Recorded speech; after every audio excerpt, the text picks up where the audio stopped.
소녀상, 일본 시민단체는 지키자, 한국 시민단체는 철거하라고 주장.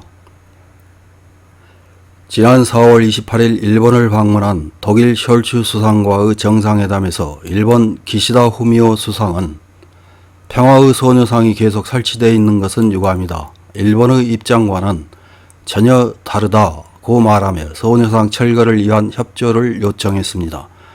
하지만 독일 측에서 만족할 만한 답변을 얻지는 못한 것으로 보입니다.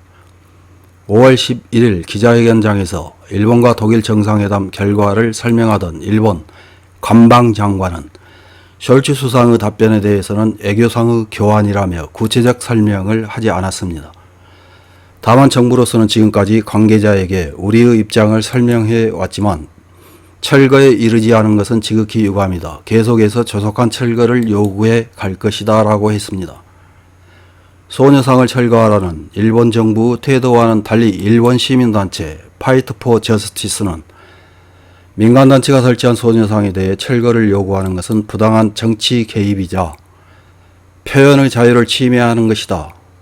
또한 기시다 수상의 철거 요구는 일본군 위안부 제도로 생긴 잘못을 반성하기는커녕 오히려 일본에 의한 가해 책임을 다시 부인하려는 것으로 용납할 수 없는 일이라고 비난하며 일본 정부의 부당한 요구를 즉각 철회할 것을 촉구했습니다. 이런 일본 시민단체의 반응과는 달리 국내 시민단체에서는 철거를 요구하기 위해서 이달 말 독일을 방문할 예정이라고 합니다. 도대체 어느 나라 시민들로 구성된 시민단체인지 의문입니다.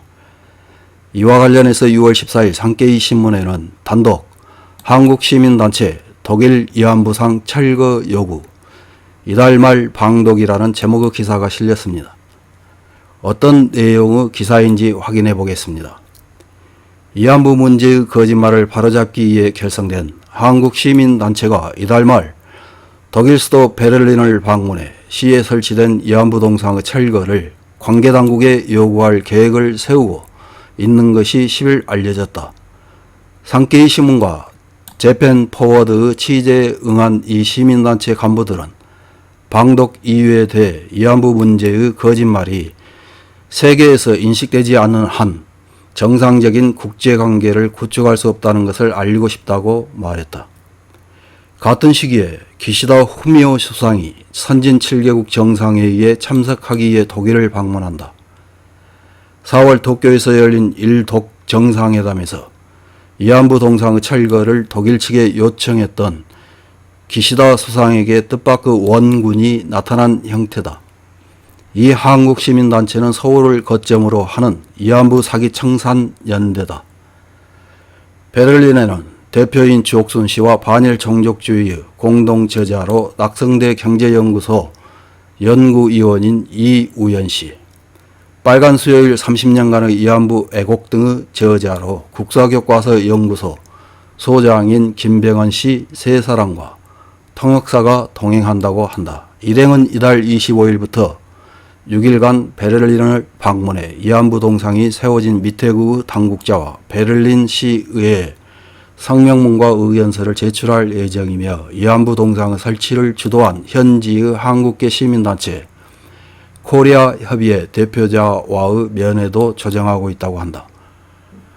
또한 체류 기간 중 현지에서 기자회견을 열고 싶다고 말했다. 미테구 위안부 동상은 2020년 9월 구 공용지에 설치되었다. 일본 정부가 독일 측의 철거를 압박해 10월 미테구에서 철거 명령을 내렸지만 시민단체 측이 반대해 철거 명령은 철회되었다.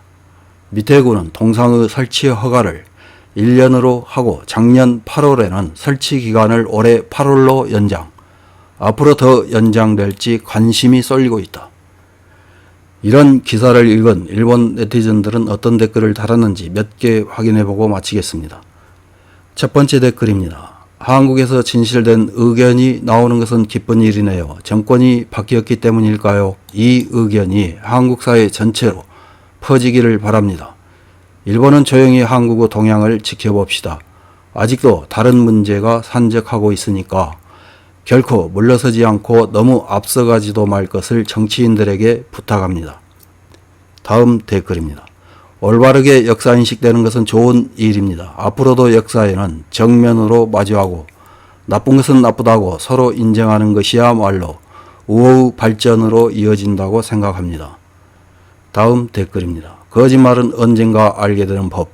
좌파 정권이 끝난 지금 이런 사람들이 나와도 이상하지 않다. 이런 활동도 지지하고 싶지만 초등학교의 거짓이 담긴 역사 교과서를 개정해 국민의 반일 인식이 고쳐지도록 노력해 주었으면 한다. 다음 댓글입니다. 이웃나라에서도 역사 문제에 관한 거짓말이 국익을 해친다고 인식하고 있는 사람이 있는 것은 든든하다. 무시무시한 시민단체에 대해 당당히 의견을 말할 수 있다는 것은 정말로 대단한 것이다. 다음 댓글입니다. 친북 좌파와 친미 우파의 대항은 끝없이 계속됐다. 수십 년간 어느 쪽이 정권을 잡느냐에 따라 초등학교 교과서가 확 바뀔 정도다. 사실 양파 모두 진실 같은 건 아무래도 좋다. 90년대 말부터는 줄곧 친북 좌파가 강했지만 최근 들어 급격하게 우파가 되살아났다. 인터넷 세대가 말을 하기 시작했기 때문이라고 생각한다. 다음 댓글입니다. 행동만으로는 평가할 수 없다. 요점은 결과를 내는 것이다. 상을 철거하기 위해 행동했다면 현실로 철거되었다는 결과를 내라. 동상은 전 세계와 한국 내에 무수히 많다. 그것들을 모두 철거하고 나서 평가하자. 이상입니다.